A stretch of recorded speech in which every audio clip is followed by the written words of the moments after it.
on News Talk 105.9 WMAL. O'Connor and Company. Welcome back to O'Connor and Company. It is 8:36. We're lucky enough to be joined by the anchor of Special Report over there on Fox News, the only show I make a point of watching every single day. It's the only news program I have on my DVR, and he's also going to be the co-moderator of the first Republican debate coming up next month. It's Bret Baier, ladies and gentlemen. How you doing, Bret? Thanks for joining us. Sure. Appreciate it. So we've got a bit of a mystery going on over there at the White House. You've been in and out of the White House a lot. You used to be White House correspondent. The first mystery is, where was this cocaine actually found? We've heard 4, at least, different locations so far in the ensuing 3 days. And the Secret Service, in a very defeatist way, has kind of said, we may never know. I don't know that, if they really wanted to know, is that area not under surveillance? They could easily narrow it down and really get to the bottom of it if they so wanted to. Yeah. This is not a good story for the White House or the Secret Service. This latest iteration is that it was found in the West Exec entrance area, but sort of near the Situation Room. Well, that is an area that is not heavily trafficked by anybody but VIPs, senior officials, and there's not a West Wing tour that's getting you right outside the Situation Room. So there's a lot of implications with what was said originally, that Karine Jean-Pierre said it was a heavily trafficked area, and then said, and there are a lot of West Wing tours that are given, and suggesting that maybe someone on a tour had dropped it in a cubby. Well, it just doesn't fit with that explanation. And so we are where we are. The Secret Service is saying that their investigation hopes to wrap up by the beginning of next week. But anybody looking for specific answers pointing to a specific person, I'm not sure we're going to get it. I made the analogy, Bret, that if you're on a golf course and you find 2 decapitated bodies in the clubhouse, and you find out that OJ is on the 7th tee, you might want to start with him. It doesn't mean he did it, but he'd be on the top of the suspect list. There are certain people who have a history around this president who have a history of these sorts of things, and it doesn't mean that they did it, but it's like that's where you should start. Yet the media they've expressed some curiosity on this. They have been questioning about it, but they've been getting stalemated by the administration.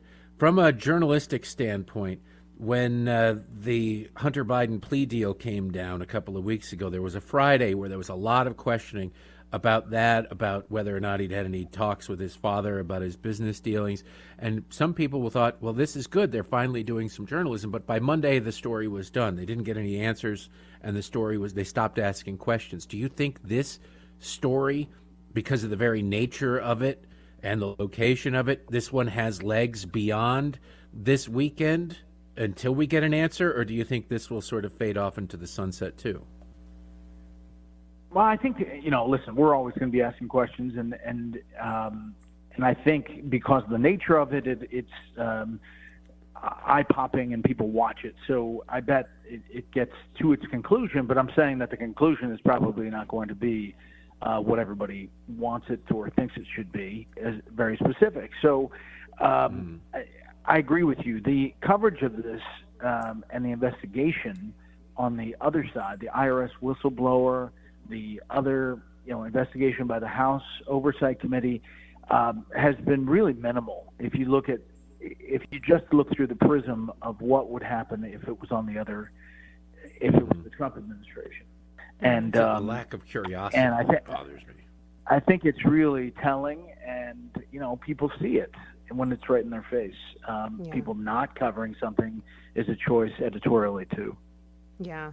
I think one of the other issues with this cocaine story is that the administration probably doesn't want to, would like it distracts from what their narrative should be or what they want it to be, which is Bidenomics. We just got the jobs report number. Unemployment fell 3 to 6%, but unfortunately, the jobs growth was much slower than expected. So, do you think that President Biden and his officials fanning out talking about Bidenomics is going to gain any traction? Because I think they've been hanging their hat on strong jobs growth, but that may be slowing again. Yeah, I think that, listen, they're taking a risk politically by calling it Bidenomics and fanning out, leaning into it. If the economy does take a turn, it's possible it does. There's still some experts think that there's some real soft numbers out there and a lot of concern at home. If it does, then Bidenomics gets tied to all of that. They're making a bet that they can turn the narrative and say they're pushing, this the right way. And we'll see. I think it is a vulnerability politically, and no matter how many officials you get across the country talking about it. Bret, we've got some fundraising numbers came in this week. President Trump raked in $35 million in the second quarter. Ron DeSantis behind $21 million or something like that. But over on the Democratic side, in 3 days, RFK Jr. brought in $3 million.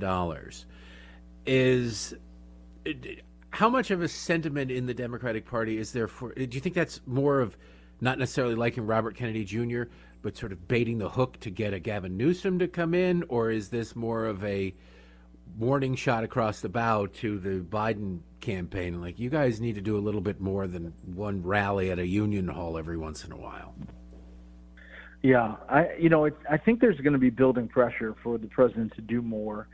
He doesn't do many sit-down interviews. He doesn't do, obviously they're not pushing or going to allow primary debates. And I think there's going to be pressure to see if he's up to the job, and by doing that.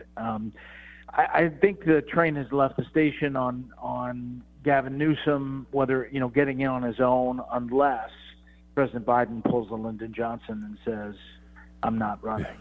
When you guys put requests in for the president, I know you put requests in almost every week to interview the president. Do they respond, or do they just let it sit there? Do they respond? They sometimes respond and say it's not going to happen, or he's not available, or the schedule doesn't allow it. But sometimes they just don't respond. I mean, we've put in a request every week since Joe Biden won South Carolina. How about that? Wow. We put in a request for all that time. And we actually had everything lined up for the Super Bowl interview. And obviously the White House chose not to do that either. That's a tradition of doing the pregame interview with the president. He didn't do it. Bret Baier, the show is Special Report. Please, I ask you for one thing, Bret. Please get to the winners and losers this week. Whatever you got to do. I'm going to get there. Take 10 minutes from the 5. Do whatever you got to do. Winners and losers this week. It's my favorite segment. There you go. Bret Baier, 6 o'clock tonight, Fox News Channel. Thank you, Bret. Thank you, Bret. We'll see you guys. It is